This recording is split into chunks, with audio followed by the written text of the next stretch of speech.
Picture of death, January 27 hanggang 2016. 3:38 AM. This is my first time sending a confession. Also, this might be my suicide note as well. I'm Axel, a freelance photographer from Bulacan. It all started way back 6 months ago. Tapos na yung klase ko, so I've decided to kill some time and roam around kasama ng girlfriend ko. While walking, may nakita kaming store. I can't recall kung anong name pero they sell things there. Gadgets and stuffs including cameras at accessories noon. Nakita ko yung gusto kong model ng camera doon at nakasale. To make the story short, I purchased it without thinking. Sana pala hindi ko ginawa. Sa lahat ng desisyon ko, ito ang pinaka-pinagsisisihan ko. Things started to get weird noong ginamit ko siya sa kasal. Since freelance photographer pa lang ako, mostly tinatanggap ko kung anong i-offer para na rin ma-practice yung skills ko.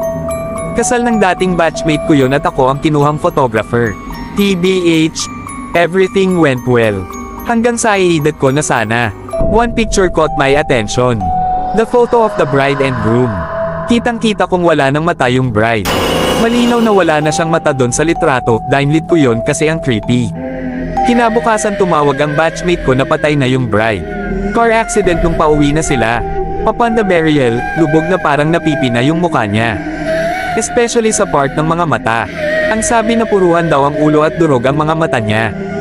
Nanginginig ako na parang nanglalambot pag uwi. Inisip ko na lang na coincidence lang siguro. After a week, freelance model ang kinunan ko.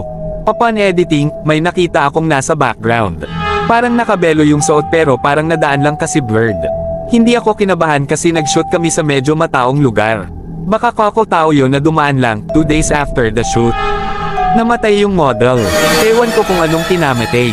Hindi din ako nagpunta sa burol or what. Basta ko na lang nabalitaan. Graduation ng kapatid kong si Ayer, ako ang kumuha ng photos. This time, babaeng maganda ang nakita ko sa table ng mga guest of honors. On the spot ko siyang nakita nung sumilip ako sa camera. Pero nung tiningnan ko naman, walang babaeng maganda doon at puro nasa mid-50s ang nakaupo. Nung nakauwi, hinanap ko yung shot na may babaeng maganda. That time ang iniisip ko talaga kung namamaligno na ko or what. Pero hindi. Kitang-kita sa litrato na nandun nga yung babaeng maganda. Nung nag-zoom ako sa part na yun ay natabig ko talaga yung iniinom kong tubig sa mesa. Ayun yung model na kinunan ko na namatay weeks ago.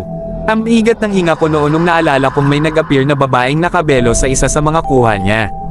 At bago siya, bride ang kinunan kong namatay din sa aksidente. Nabuo na ang mga ideyang iyon sa isip ko. At kung may mamamatay na isa sa guest of honor sa graduation ng kapatid ko, iyon ang mag-a-appear sa susunod kong kukuhanan ng litrato. Katulad ng inaasahan ko, may isa sa mga guest of honors nga ang namatay. Dahil doon, bumalik ako sa shop na binilhan ko pero nung pumunta ako sa place ibang shop na yung nandun. Bilihan na ng pet supplies. So I immediately asked kung nasa na yung shop na dating nakatayo doon. Ang sabi nung owner 5 years nang nakatayo yung shop nila doon. Hindi ko alam ang gagawin ko nung mga oras na yon. Pero inisip kong itago na lang at wag nang gamitin. Before ko patayin yung camera, isa-isa kong binura lahat ng kuha ng mga iyon. Alam kong may kung anong meron sa camera at hindi ko nababalikin pang alamin ang mga iyon. May dahilan kung bakit hindi pwedeng mag-cross ang mundo nila sa atin. Pero isang litrato lang ang hindi ko mabura.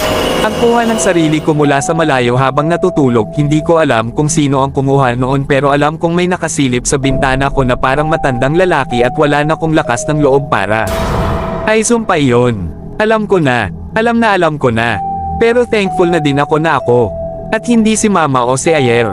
Siguro nga hanggang dito na lang.